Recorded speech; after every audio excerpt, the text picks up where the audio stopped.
A check is basically a promise to pay. But for that promise to hold up in court, you usually have to formally present it. So, what happens when you just can't? Today, we're diving into the really interesting legal exceptions that prove, sometimes, a promise has to be kept no matter what gets in the way. So let's frame this whole thing with one central question. Imagine you're holding a check. It's a legal promise for payment. You're supposed to present it to get your money, but for some reason that's totally out of your control. You physically can't do it. Does that mean you're just out of luck? Well, the answer, as you're about to see, is way more interesting than you'd think. So here's how we're going to break it all down. First, we'll cover the basic rule of presentment. Then we'll get into the good stuff, 3 key exceptions, when it's prevented, when the right is waived, and when, frankly, no harm is done. And to wrap it all up, we'll see how this plays out in a real-life courtroom battle. All right, first things first. Before we can talk about breaking the rules, we've got to understand the rule itself. This is the foundation for everything we're about to get into. So what exactly is presentment? Honestly, the best way to think about it is like a claim ticket. You can't just tell the dry cleaner you have a ticket for your suit, right? You have to actually show it to them. In the financial world, presentment is that exact same thing. It's the formal act of showing the check to the bank. It's the official, okay, time to pay up moment. So what happens when someone tries to stop you from showing them that claim ticket? Well, this brings us to our first major exception, and it's all about intentional obstruction. The law is pretty specific about these scenarios. Let's say you go to the address where you're supposed to get paid, but the doors are locked solid during normal business hours. Or maybe you show up at the right place, right time, but the person who owes you the money is just not there. Or even worse, they've completely disappeared and you can't find them anywhere. In situations like these, the law basically says, hey, you tried, you did your part. And here's the bottom line. The law isn't going to let someone write a check, then make it impossible for you to cash it, and then turn around and say they're off the hook. You just can't benefit from your own shady behavior. It's really just about basic fairness. Okay, next up, we have a totally different situation. What if the person who owes the money just willingly sets the rules aside? This is all about waiving the right to presentment. Now, a waiver can happen in a couple of ways. Someone could just flat out agree to pay you without ever seeing the check. But it can also be implied by their actions. For instance, if the check's due date passes and the person makes a partial payment, or even just promises they'll pay soon, well, those actions speak louder than words. They've essentially acknowledged the debt without needing the formality. And this isn't some newfangled idea. Just look at this case from way back in 1927, Ganpat Tukaram Mali.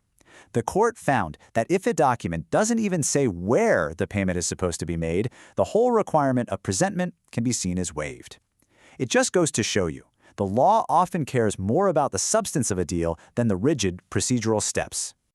This brings us to our third exception. And honestly, this might be the most practical one of all. This is where the law kind of takes a step back and asks a very simple question. Did anyone actually get hurt here? The principle is basically no harm, no foul. Think about it. If the person who wrote the check, the drawer, didn't lose any money or suffer any damage because it wasn't presented, then the failure to present can be excused. For example, if they didn't have enough money in their account to cover the check anyway, they can't really turn around and claim they were harmed by you not trying to cash it. But that's the big question, isn't it? It's one thing to say no harm, no foul as a general rule, but how does a judge figure that out in a messy real-world case? To answer that, we need to see it in action.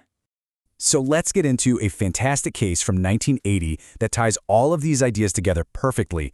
This is where the theory gets put to the test. And what's really cool is we're looking at the actual notes that lay out this case. Sumitra Baluja versus Bharat Chemical Industries. And let me tell you, this case created a truly wild dilemma for the court. So get this, a loan is secured with property deeds and a whole stack of 21 post-dated checks. But then, disaster strikes. In 1973, the Income Tax Department raids the place and seizes everything, the deeds and all 21 checks. For 3 straight years, those checks are locked away, making it totally impossible to present them. When they're finally released, the defendants argue, hey, you never presented the checks on their due dates, so we don't have to pay. So in court, you had 2 totally different ways of looking at this. The defendant's argument was simple, very by the book. You didn't follow the rules of presentment, so we don't owe you anything. But the court looked at the bigger picture. It pointed out that the defendants knew the checks were seized. They were even asked to issue new ones and refused. And most importantly, they had zero proof that they had the money ready in the bank or that they lost a single rupee because of the non-presentment. And that led to this powerful conclusion. The court ruled that based on Section 76D, our no harm, no foul rule, there was simply no need to present the checks in this case. The substance of the promise to pay was way more important than the impossible to follow formal procedure. So let's just quickly recap the big takeaways here. 1. You can't stop someone from getting paid and then use their failure as your excuse. 2. The whole presentment requirement can be waived, either with words or by your actions. And 3. As we saw in that incredible case, if the person who wrote the check didn't actually lose anything, the law is probably going to excuse the failure to present. When you put it all together, you see this fundamental idea running through our legal system. Yeah, rules and procedures are important, but when it comes down to it, the law will almost always choose fairness and substance over just sticking to pure formality. And that kind of leaves us with one final thing to think about. If the formal steps of a deal can be excused just to get to a fair outcome, what does that really say about the nature of a promise in business?